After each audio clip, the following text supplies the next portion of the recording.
Iawn. Wel, os oes Beibl gyda chi, agorwch y Beibl lan i Luc 8. Dyn ni'n parhau yn ein cyfres ni, a mae Luc yn gosod yr olygfa i ni cyn dameg yr heiwr, a dwi jyst eisiau nodi ambell beth diddorol ar y dechrau fyna. Mae Iesu nawr yn teithio drwy drefi a phentrefi yn pregethu, cyhoeddi y newyddion da am deyrnas Dduw. A mae'r deuddeg disgybl gyda fe, a rhai menwod eraill hefyd. A mae yn ddiddorol pwy sydd gyda ge, os chi'n sylwi. Yn gyntaf, Mair Magdalen. Bydde rhywun yn gallu dweuthu pam fod Mair Magdalen yn arbennig yn hanes y Beibl? Pwy oedd, be ni'n gwybod am Mair Magdalen sydd yn arbennig? Na roi cliw i chi, Ioan 20. Hwna'n cliw bach da. Pwy sy'n fodlon geso'n ddewr? Nid cwestiwn rhethregol yw e. Right. She anointed Christ's feet, nath ei eneinio trad Iesu. Ie, beth arall? Ar ôl iddo fe gael ei groeshoelio ac atgyfodi. Ie, y cyntaf i'r bedd a cyntaf i weld Iesu. Ac eto, beth oedd ei dechrau hi fan hyn? Chi'n sylwi? Ynghyd â'r rhai gwragedd oedd wedi ei achau, oedd hi wrth ysbrydion drwg ac afiechydon. Mair a elwyd Magdalen, yr un oedd 7 gythrael wedi dod allan ohoni. Dyna sut ddechreuodd hi. 7 cythrael ynddi hi, wedi ei gafael yn llwyr gan ysbrydion aflan, ac eto'r arglwydd Iesu wedi dod a wedi hachub hi. Dychmygwch, mae wedi mynd o fyna i fod yr un oedd yn eneinio traed Iesu, yr un oedd wedi mynd rhithro cyntaf at y bedd, y cyntaf i weld y Crist atgyfodedig. Na chi newid yng nghalon rhywun, na chi newid y nyfodol rhywun. Diolch i'r arglwydd Iesu. Y cyfan fan hyn, bydde hi dal ynghlwm i'r drygioni heblaw am Iesu. Ac yna wedyn, mae gyda chi Joanna, gwraig Chwsa. Ac oedd hi'n oruchwyliwr i Herod. So oedd hi'n uchelan, oedd hi'n bwysig i'r brenin, i Herod. A mae'n debyg bod hi'n gyfrifol am ei holl eiddo fe ar y pryd. Ac eto, lle ni'n ffindo hi yn ymroi ac yn rhoi o'i adnoddau ei hunan mwyn Crist. 2 berson o gefndir cwbl wahanol wedi cael ei galw gan yr un arglwydd i wasanaethu yr arglwydd a dilyn yr arglwydd Iesu. Mae jyst yn ddarlun bach i ni, a mae Luc yn gwneud y pwynt. Mae'n enwi nhw am reswm na gyfennu, jyst achos bod e'n hanesyddol, ond 2 berson o gefndir cwbl wahanol wedi cael ei huno gan Grist i ddilyn Crist gyda'i gilydd. A'r 2 ohonyn nhw, neu'r 2 ohonyn nhw, a Susanna hefyd, yn gweini ar o'i adnoddau ei hunan. Beth bynnag oedd gyda nhw, ond nhw'n rhoi.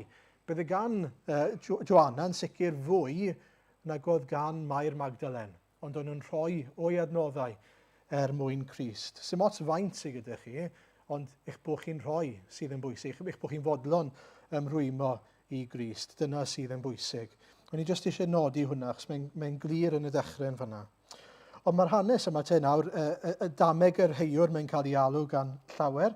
Falle bydde dameg y tiroedd yn ei mwy o sens mewn un ystyr, achos mae lot mwy ynglyn â'r tiroedd, ond dyna ddameg sydd o'n blaenau ni bore yma.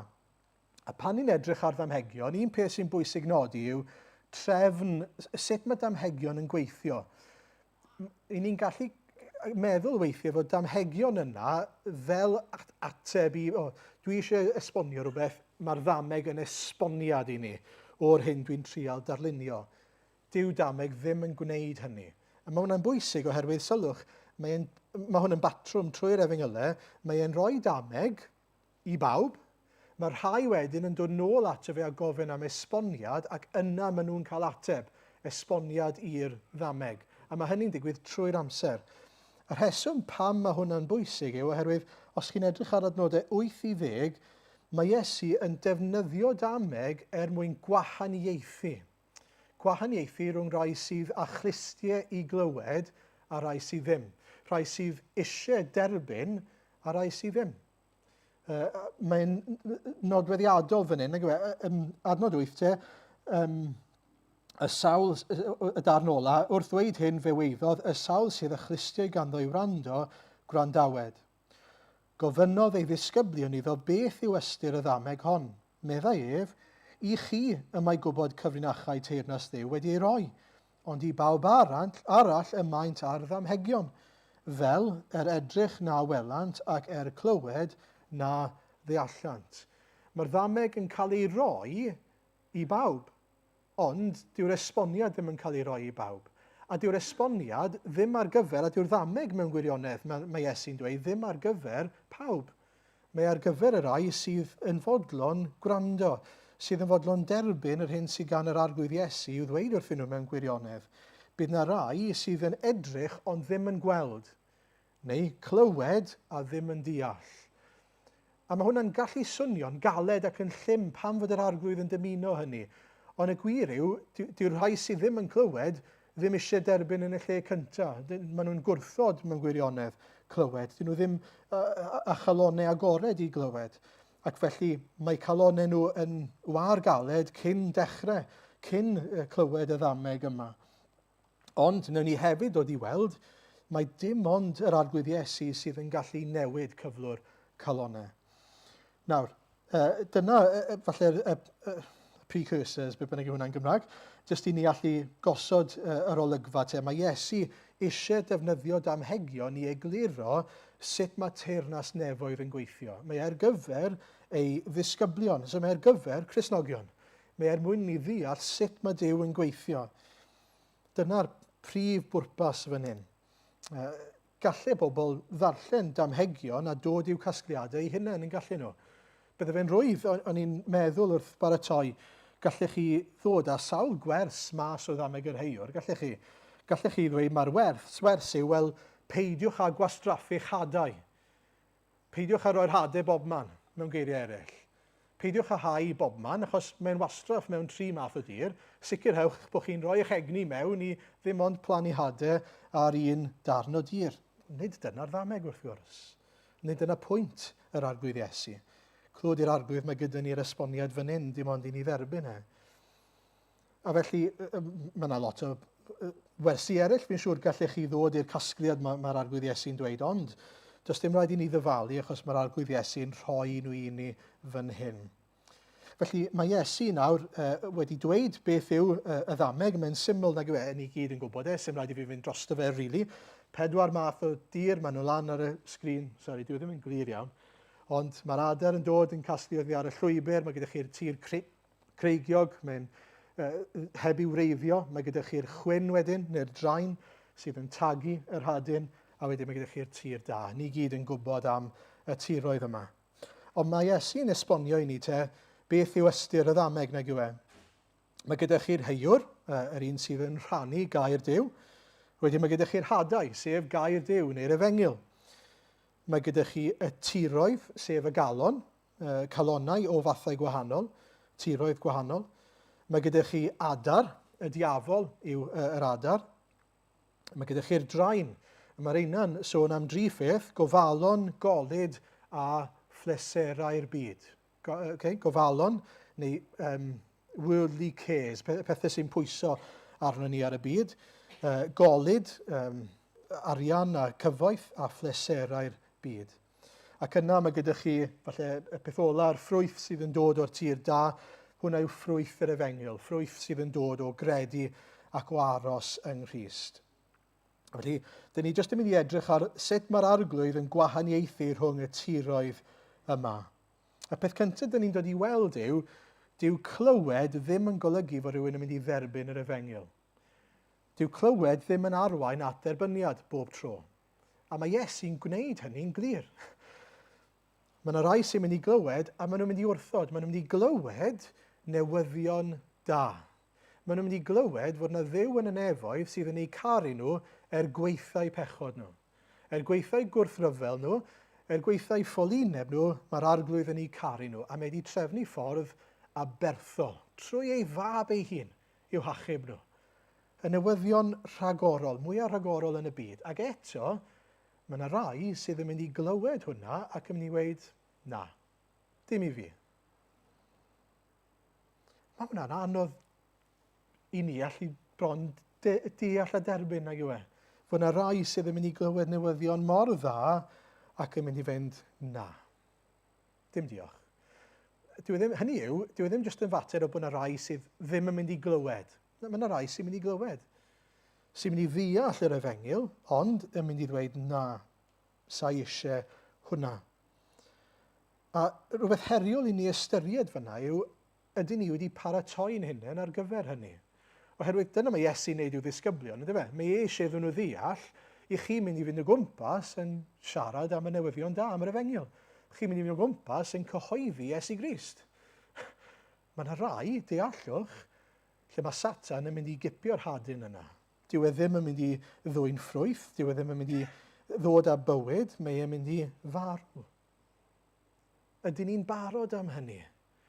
Chi bod, mae yna sawl person sydd wedi troi rownd ato i a wedi mynd, fi'n ffindo fe mor anodd dal ati i rannu'r efengyl, achos pan fi yn neud, mae pobl yn gwrthod. Mae e'n galed, wrth gwrs bod e'n, ond rhan o bod ni'n barod ac yn cael ein paratoi yw fod Iesu'n esbonio i ni, disgwyliwch hynny. Disgwyliwch wrthodiad. Disgwyliwch y bydd pobl yn dweud, na, i bod nhw wedi gwrando arnoch chi. Ac os yw'n calonau ni yn galed fel hyn, un peth fi eisiau bod chi'n deall yw, does dim ffrwyth i ddod o'ch bywyd chi os mae fel yna chi'n ymateb i'r efengyl. Mae'n arwain at farwolaeth. Hynny yw, mae'r hadyn yn marw a does dim bywyd. Does dim bywyd i'r tir. Does dim ffrwyth i'r tir. Yn yr un ffordd, does dim ffrwyth i fywyd heb Grist, heb yr efengyl. Mae'n ddiffrwyth, mae'n fywyd diffrwyth, a mae'n fywyd trist, mae'n fywyd diobaith. Os ych chi'n un o'r rai sydd wedi clywed yr efengyl, ac yn clywed yr efengyl, ac yn dal i wrthod, mae'ch bywyd chi'n parhau i fod yn ddiffrwyth.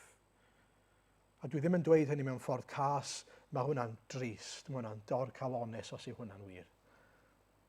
Mae'ch bywyd chi'n ddibwrpas, diobaith yn ddiffrwyth. Trowch at Grist. Felly dyna'r tir cyntaf, y llwybr yma. Hynny yw calon sydd wedi clywed yr efengyl ond yn gwrthod yn glir. Yna mae gyda ni'r ail dir. Yr ail dir yma'r tir sydd yn greigiog, yn glanio, yr hadyn sy'n glanio ar graig. A mae Iesu yn mynd mlaen i ddweud fod nhw, pan maen nhw'n clywed, yn croesawu'r gair yn llawen yn adnod 13. Ond gan yr rhain, nid oes wreiddyn, mae'n dweud, dros dro y credant ac mewn awr o brawf fe wrth giliant. Mae sawl commentator yn galw yr hadau yma, neu'r tiroedd yma, yn dirau emosiynol neu impulsif. Hynny yw, pobl nawr sydd yn clywed yr efengyl ac ar yr wyneb mae'n swnio'n dda. Yn arwynebol mae'n swnio'n dda. Yn emosiynol mae'n teimlo'n dda. Ond dyw realiti'r efengyl ddim wedi greiddio yn eich bywyd chi. Chi'n clywed fod na Dduw sydd yn eich caru chi a mae maddeuant ar gael. A chi'n mynd, grêt, fi eisiau hwnna. Mae bywyd tragwyddol ar gael, grêt. Ond falle bod y darn ildio eich bywyd yn ddyddiol a cario'ch croes yn ddyddiol. Chi ddim wedi deall hwnna eto. A mae'n dweud wedyn, wrth i awr o brawf ddod, maen nhw'n gwrthgilio. Maen nhw'n tynnu nôl, maen nhw'n troi i ffwrdd. Be mae Iesu'n darlunio i ni fan hyn? Beth mae eisiau ni ddeall? Bod yna wahaniaeth. Mae yna wahaniaeth rhwng cyffes yn unig a gwir gred. Mae yna wahaniaeth rhwng rhywbeth sydd yn amlwg yn cael ei amlygu ar yr wyneb a rhywbeth sydd wedi cael ei wreiddio'n ddofn yn ein calonau ni. Sut ydyn ni'n gwybod fod ffydd yn genuine? Sut ydyn ni'n gwybod fod ffydd yn rhywbeth real? Wel, yn y Beibl, mae yna sawl cyfeiriad at hynny. Iago 1 i ddechrau, adnod 12. Gwyn ei fyd y sawl sy'n dal ei dir mewn temtasiwn, oherwydd ar ôl iddo fynd trwy'r prawf, fe gaiff yn goron y bywyd a ddawodd yr arglwydd i'r rhai sydd yn ei garu ef. Ac yna, 1 Ioan 2, adnod 19, pan mae Ioan yn siarad nawr am rai sydd ddim yn eiddo i Iesu Grist. Mae'n dweud amdanyn nhw, eithant allan oddi wrthym ni. So, oedden nhw unwaith yn rhan o bobl Crist, fel petai nhw'n uniaethu fel pobl Crist, ond nid oeddent yn perthyn i ni, oherwydd pe byddent yn perthyn i ni, byddent wedi aros gyda ni. Dangoswyd felly nad oedd neb ohonynt yn perthyn i ni. Chi'n deall beth mae Ioan yn dweud fyna, a beth mae'r arglwydd yn dweud trwy Ioan? Mae yna rai sydd yn mynd i uniaethu fel pobl Crist ar yr wyneb. Mae'r emosiwn yn mynd i cymryd nhw, fi'n rhoi fy mywyd i Iesu, fi'n caru Iesu. Ond y prawf o peinau ni wir wedi credu yn y lle cyntaf yw bod ni'n aros yng Nghrist. Eto, nid yn ein nerth ni, yn nerth yr ysbryd. Ond ein dyfal barhad ni, a'r ffaith ein bod ni'n parhau yng Nghrist, sydd yn dangos, yn ôl Ioan fan hyn, ein bod ni'n eiddo i Grist, yn bobl Crist. A felly beth yw tystiolaeth o wir ffydd? Y ffaith ein bod ni'n dal ati yn y ffydd yna. Ein bod ni'n parhau i gerdded yn nerth yr ysbryd yn dilyn Iesu Grist. Eto, fi eisiau pwysleisio, dyw e ddim yn dweud mae mesur ein ffydd ni yw pa mor gryf ydyn ni, neu pa mor dda ydyn ni'n gallu dal ati o ran yn ein nerth ein hunain. Na, ein bod ni'n pwyso ar yr arglwydd, un cynnal ni yw e. Os sticiwch chi, nawn ni sticio gyda'r darlun o'r hadyn a'r twf. Sut mae'r hadyn yn tyfu? Wel, gyda help yr haul a'r glaw. Ynddo fe? Mae'n dibynnu ar ffactorau tu fas i'w hunan mwyn parhau i dyfu, mwyn dwy'n ffrwyth. Hynny yw, yn ymddiriedeth ni yn yr arglwydd i wneud y gwaith yno ni yw nid ni yn hunain. A felly, y darlun gyda'r tir creigiog yma yw bod yna wahaniaeth rhwng ffydd arwynebol sydd ddim yn wirioneddol, falle, a ffydd sydd wedi ei wreiddio go iawn. Rhywun sydd yn credu go iawn. Dis ar draws dywediad, we are not justified by our profession of faith, but by our possession of genuine faith. Hwna'n help fi'n credu. Chi weid beth ych chi moyn. Di hwnna ddim yn golygu eich bod chi yn gadwedig. Mae pinau mae yn y galon i ddim yn dangos hynny i ni. Ac un herf yna yw, wrth gwrs, i rai sydd yn ddisgyblion, ein bod ni'n gallu gwahaniaethu rhwng y ddau. Bod ni'n adnabod pobl yn ôl eu ffrwyth, nid yn ôl eu cyffes nhw.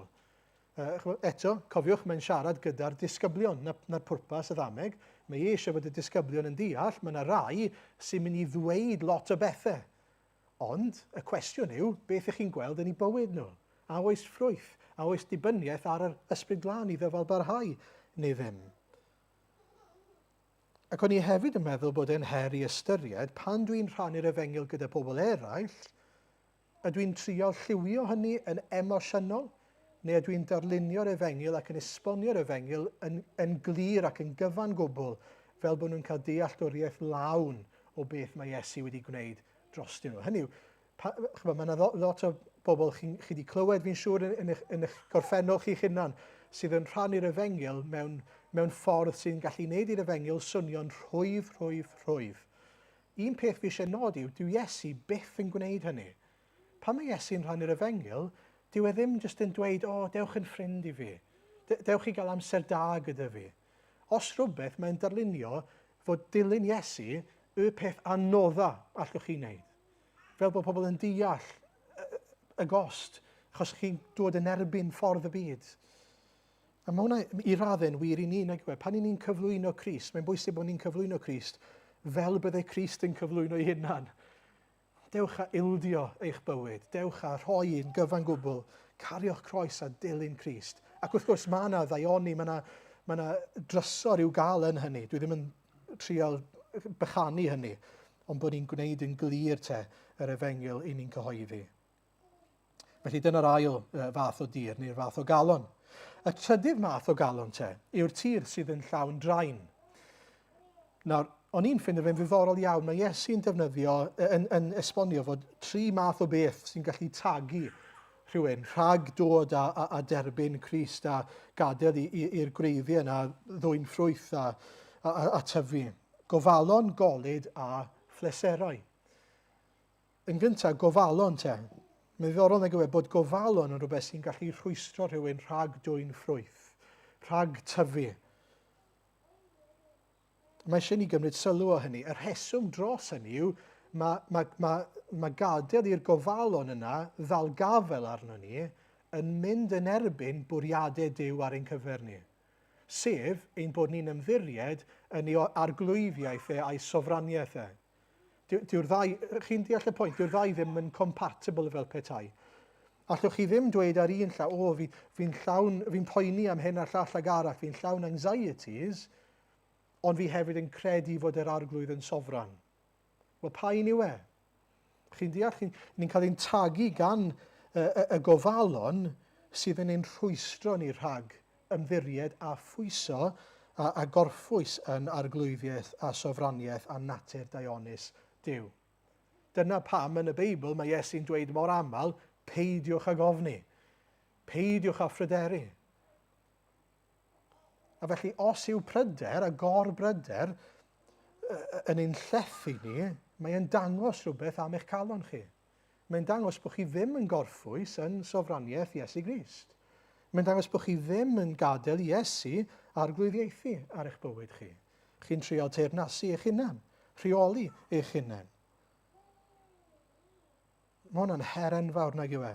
Un cafiat fyna falle, wrth gwrs, mae yna adegau lle mae y pryderon yna yn gallu bod yn pryderon cemegol falle, pryderon mwy ynglwm â salwch o fath. Peidiwch â cymysgu'r ddau. Os oes salwch gyda chi, mae eisiau delio gyda hwnna ar wahân, fel eich bod chi'n gallu gweld yn glir i ymddiried. Fi eisiau nodi hwnna, mae hwnna'n bwysig. Felly gofalon, ydych chi yn fodlon ymddiried yn llwyr yn yr arglwydd. Mae hwnna'n gallu'n rhwystro ni rhag tyfu dwy'n ffrwyth. Ond yn ail, rhywbeth hollol wahanol sy'n swnio'n gret ar yr wyneb falle, yw golyd, riches, abundance. Nag yw cael golyd yn beth da, nag yw cael pethau yn braf. Wel, yn ddiddorol, mae'n dweud mae'r pethau yna yn gallu'n rhwystro ni, yn gallu'n tagu ni. Pam te? Wel, oherwydd fod y pethau yna yn gallu'n tynnu ni oddi wrth ddibyniaeth ar yr arglwydd. I ni'n gallu pwyso ar y trysor, a ni'n gallu dibynnu ar ein eiddo a'r golyd yma sydd gyda ni, yn lle pwyso ar yr arglwydd Iesu. Ac esiampl syml iawn i ni yw, wel, os nag oes unrhyw fwyd yn y cwpwrdd, right? Dim bwyd o gwbl yn y cwpwrdd, fi'n eitha siŵr byddwn ni'n gweddio bob dydd am fwyd yn y cwpwrdd. Ond gadewch i ni gyd fod yn onest, fi'n siŵr bod gyda ni gyd fwyd yn y cwpwrdd, faint o'n ni sydd wedi gweddio arglwydd llenwan cypyrddau ni heddi? Dim un. Pam? Oherwydd mae'r cwpwrdd yn llawn. Hynny yw, mae yr eiddo sydd gyda ni, y llawnder sydd yn ein bywydau o ran y pethau yn eiddo, yn trysorau daearol ni, yn gallu cymryd lle. A ni'n gallu dibynnu arnyn nhw. Wrth gwrs, y reality yw, mae Duw sydd wedi rhoi y bwyd yna yn y cwpwrdd bob dydd i ni. I ni'n colli golwg ar hynny. A felly mae'n bwysig bod ni, yn enwedig yn ein cyd-destun ni, achos i ni yn byw mewn lle tlawd, cyfoethog, bod ni ddim yn falle teimlo'n gyfoethog, i ni yn, mae gyda ni bopeth sydd ei angen i ni allu byw nag oes e. Ond mae'r arglwydd yn ein gosod ni mewn llefydd cyd-destynau hollol wahanol, ond mae eisiau bod ni'n ymwybodol o hynny fel bod ni ddim yn pwyso ar ein cyfoeth ni. Fel bod ni ddim yn cymryd y pethau yna'n ganiataol a ddim yn dibynnu arnyn nhw. Yn sicr, pan i ni, allai siarad yn hunan, wedi ffindio'n hunan mewn sefyllfa lle i ni ddim yn siŵr pen ni'n mynd i gyrraedd diwedd y mis yn ariannol, chi'n gweddio mwy. I ni'n fwy ymwybodol o'n hangen ni am yr arglwydd.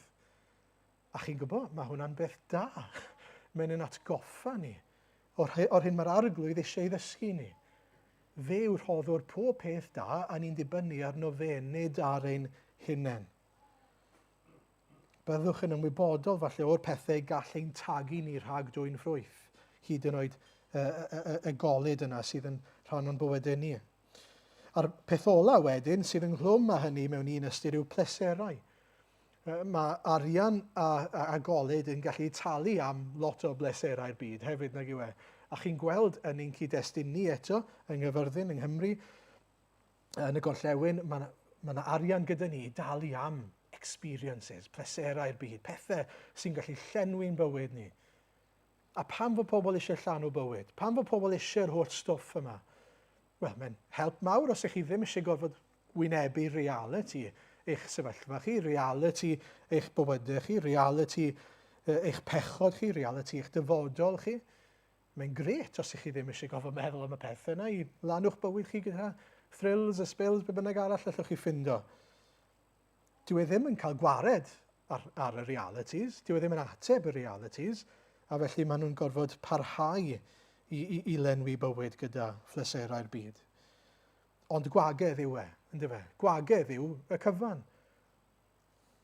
Gwagedd yw trial pwyso ar ein hunain a gadael i ofalon i'n llethu ni, oherwydd dyn ni ddim yn abl i ddelio gyda ein bywydau ni yn ein erthyn hunain. Ofer yw e i bwyso ar olyd, achos allwch chi ddim talu eich ffordd i unrhyw le tu hwnt i'r byd yma. A ofer yw e i bwyso ar bleserau, achos dyw e ddim yn llanw mewn gwirionedd y galon, dyw e ddim yn bodloni. Byddwch chi wastod ar goll heb Grist yn dod â gwir gyflawnder bywyd. A dyna'r pwynt wrth gwrs yw fod yna rai wedyn fydd yn cyffesu falle ar lafar, mae Iesu'n dweud, ond maen nhw'n troi i'r pethau yma. Maen nhw'n cael eu denu gan y pethau yma yn lle pwyso ar Grist. Peidiwch syrthio i'r trap. Ac yn ola, mae gyda chi'r tir da. Mae'r tir da, a mae'n ddiddorol sut mae Iesu'n dweud e. Adnod 15. Ond hwnnw yn y tir da, dyna'r sawl sy'n clywed y gair a chalon dda rhinweddol, yn dal ei gafal ynddo ac yn dwy'n ffrwyth trwy ddyfal barhad. Mae'n neud iddo fe swnio bron ar yr wyneb, nag yw e. Mae'r rhai sydd â chalonau da yw y rhai sydd yn credu. Hynny yw, mae rhaid bod chi'n dda yn y lle cyntaf mwyn derbyn. Nid wrth gwrs dyna mae Iesu'n trio darlunio fan hyn. O gwbl, nid dyna'r pwynt.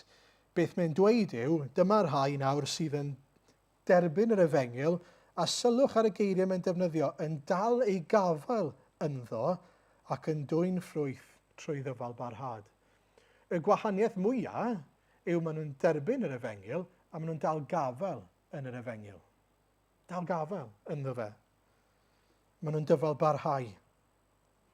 Eto, nid yn ein erthyn hunain, yn erth yr ysbryd mae hynny'n digwydd, mae rhaid roed y cafiat yna, ond pam fod e'n dweud y rhai sydd â chalon dda rhinweddol? Wel, y pwynt fi eisiau gwneud yw pwy sydd yn penderfynu beth yw tir ein calonau ni. Pwy sy'n penderfynu beth yw cyflwr tir ein calonau ni? Pwy sydd yn abl i wneud llwybr yn dir meddal da? Pwy sy'n abl i dynnu cerrig o'na? Pwy sydd yn abl i chwynnu'r tir? Nid y tir ei hunan. Dim ond yr arglwydd sy'n gallu trin y tir. A'r pwynt yw hyn, mae'r tir yn dda pan mae'r arglwydd wedi trin y tir yn y lle cyntaf. Hynny yw pan mae'r arglwydd wedi paratoi calonnau yn nerth yr ysbryd glân. So peidiwch â darllen hwn trwy, a meddwl chi, wel, fi wedi derbyn yr efengyl, mae rai bod fi'n dda. Na. Mae'r arglwydd wedi gwneud eich calonnau chi yn rai rhinweddol da trwy feddalu eich calonnau chi, trwy waith yr ysbryd glân. Dyna'r pwynt fan hyn. Nath ei wneud i fi feddwl am yr emyn, a fi'n stryglo gyda'r emyn calon lan. Nid bod fi'n stryglo gyda'r emyn ei hunan, ond fi'n stryglo gyda'r ffaith bod pobl yn camddefnyddio'r emyn trwy'r amser, bod wedi dod yn anthem, a bod pobl ddim yn deall beth maen nhw'n canu. A mae'n ddiddorol nag yw e, pan chi'n meddwl am y geiriau, fi'n credu bod e'n seiliedig ar y darn yma. Dwi ddim yn gofyn am fywyd moethus, air y byd a'i berlau man. Dwi'n gofyn am galon hapus, calon llawen, calon lan. Calon onest, calon lan, sori. Calon lan yn llawn deioni. Mae'n ddiddorol nag yw e. Mae'r emynydd yn gofyn am galon lan. Rhoi fi galon sydd yn dderbyniol i ti. Ac yn yr ail bennill, mae'n mynd mlaen i sôn golyd calon lan rinweddol yn dwy'n bythol elw fydd. Nid golyd bydol sydd yn dwy'n ffrwyth daearol, ond golyd calon lan rinweddol yn dwy'n ffrwyth elw bythol fydd gen i os dwi'n derbyn Crist. A felly, o ran, os llygwch chi greifio i'r emyn, mae'n wych nag yw, achos beth mae'n pwynt y mas yw, arglwydd, rhoi fi galon sydd yn dda, yn rhinweddol. Rhoi fi galon meddwl i dderbyn yr efengyl. Mae eisiau calon lan arno ni, mae eisiau calon dda mwyn derbyn yr efengyl, a dim ond Crist all wneud hynny. A felly, does dim calon dda heb fod yr arglwydd yn ei wneud yn dda. Does dim tir da heb fod yr arglwydd yn trin y tir. Nawr, yn gyntaf, mae'n bwysig ofyn y cwestiwn ag yw e, beth yw cyflwr fy nghalon ni? Beth yw cyflwr fy nghalon ni? Os ych chi'n mynd trwy'r tiroedd i gyd, mae Iesu yn pwysleisio yn gyntaf nid clywed yn unig yw e. Achos mae'n rai sy'n clywed ac yn gwrthod. Nid clywed a chyffes yn unig yw e.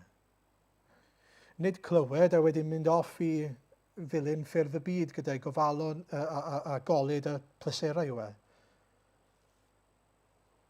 Ond derbyn sy'n arwain at dyfal barhad yw e. Derbyn a dwy'n ffrwyth yw e. Derbyn a dal gafel ar Grist yw e. Dal ati yng Nghrist, yn nerth yr ysbryd yw e. Ydyn ni'n dafal barhau, ydyn ni'n dal ati yn ein ffydd? Ydyn ni wedi dod at Grist yn y lle cyntaf? Fel i ni'n gweld, does dim ffrwyth, does dim dyfodol i rai sydd yn heb ei greifio neu heb reiddiau dofn.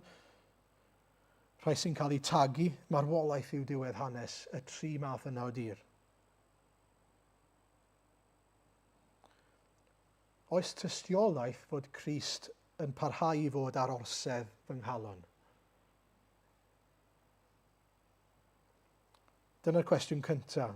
Ac yna wedyn, mae'r arglwydd Iesu'n darlunio hwn fel bod nhw'n gofyn y cwestiwn, wel, sut dwi'n ymdrin â pobl eraill? Hynny yw, sut dwi'n adnabod ffydd yng nghalonau pawb arall? Nid mwyn i barnu nhw, ond mwyn gwybod sut i ymdrin â nhw. Hynny yw, os mae rhywun yn cyffesu, ydy hynny'n golygu... awn ni nôl i'n cam. Mae yna ddigon o bobl sydd yn mynd i gapel, a falle bobl sy'n dod i'r capel heddi, sydd wedi clywed, ond dyw hynny ddim yn golygu bod nhw wedi derbyn. A felly, dyw dod i'r capel a clywed ddim yn golygu dylen ni drin rhywun fel petai nhw'n ddisgybl i Iesu Grist. Mae eisiau ni ddal ati weddio drostyn nhw, nes bod ni'n gweld ffrwyth yn eu calonau nhw. Os nag ni'n gweld ffrwyth a dyfal barhad, mae yna gamau eraill i'w cymryd cyn hynny. A dyma be mae'r arglwydd Iesu'n paratoi ei ddisgyblion ar ei gyfer yw gwybod sut i ymdrin â'n gilydd. Peidiwch a jyst cymryd cyffes rhywun. Gweddiwch drostyn nhw nes eich bod chi'n gweld ffrwyth yn eu calonau nhw. Wedyn, pan chi'n gweld pobl yn byw eu bywyd nhw, os yw gofalon, golyd a phleserau yn arglwyddiaethu, beth mae hwnna'n dweithio chi amdanyn nhw? Mae'n help i ni allu gweddio dros ac annog ein gilydd os y'n ni'n gwybod lle mae pobl arni yn ysbrydol. Eto, nid i farnu, ond i helpu, i garu ein gilydd, i helpu'n gilydd yn well. Ac yn enwedig y disgyblion wrth gwrs, fel i bod nhw'n gallu mynd ati i gyhoeddi Crist, a ninnau i gyhoeddi Crist i'n gilydd. A lle ni'n ffitio mewn i hyn yw hefyd, wrth gwrs, mae yna had i'w hau. Mae yna hadau i'w hau. Had yr efengyl, had gair Duw. A mae'r arglwydd wedi penderfynu bod hynny'n digwydd trwyddo ni. A mae rhaid i fi weid, wrth feddwl am Gymru ar hyn o bryd, jyst meddwl ar lefel bach mwy eang ar Gymru gyfan ar hyn o bryd, mae sefyllfa yn reit drychinebus o ran gweithwyr. Nid o ran cyflwr y tir. Mae modd cymysgu'r ddau. Nid y broblem yw'r tir, y broblem yw diffyg gweithwyr. Y broblem yw bod pobl ddim yn mynd ati i gyhoeddi'r efengyl, achos pan i ni yn mynd mas ac yn cyhoeddi'r efengyl, pan i ni wedi wneud ymdrech yng Nghaerfyrddin i fynd ati i rannu Crist gyda pobl o'n cwmpas ni fan hyn, chi'n gwybod beth sydd wedi digwydd? Mae yna rai wedi dod i adnabod Crist. Allwn ni ddim gwadu hynny, mae e wedi digwydd yn ddiweddar yn ein eglwys ni. Ond ers i ni wneud hynny yn ddifrifol, rhyw 8-9 mis yn ôl, i ni ddim rili wedi wneud eto. I ni ddim wedi dyfalbarhau yn hynny. Mae eisiau bod ni'n dyfalbarhau yn yn yr hau fel bod ni'n gweld ffrwyth. Ond fel mae Iesu'n dweud yn Mathew 9, mae'r cynheuaf yn fawr, ond y gweithwyr yn bryn. Deisafwch felly ar arglwydd y cynheuaf anfon gweithwyr yw gynheuaf. A mae hwnna yn weddi sy'n eisiau ni weddio yn fwy aml. Arglwydd rhoi ni weithwyr. Dyn ni angen gweithwyr. A nid jyst gweinidogion i ni'n siarad am fan hyn, ond rhai sydd yn fodlon llafurio mwyn Crist. Rhai sydd yn fodlon mynd a cyhoeddi efengyl Iesu Grist. Ie hefyd rhai sydd i fugeilio, mae yna eglwysi efengylaidd yn llawn Cristnogion yng Nghymru sydd yn stryglo i ffindio gweinidogion. Mae eisiau ni weddio drostyn nhw. Mae eisiau ni weddio y bydd yr arglwydd yn codi meithrin gweinidogion i fugeilio praidd Duw yn ein gwlad ni, ond mae eisiau ni hefyd weddio gwna ni'n weithwyr arglwydd. Gwna ni'n weithwyr a darpara fwy o weithwyr os gweli di'n dda. Felly, jyst i gloi, gweddiwch ar yr arglwydd amlygu cyflwr ein calon ni i ni, i'r arglwydd feddalu a paratoi calonau rhai eraill o'n cwmpas ni, i'r arglwydd i ddarparu gweithwyr ac i'n gwneud ni'n weithwyr sydd yn mynd ati i hau had yr efengyl, ac i'r arglwydd ein llenwi ni a'i ysbryd mwyn i ni ddyfal barhau a dwy'n ffrwyth ei fwyn clod i'w enw. Amen.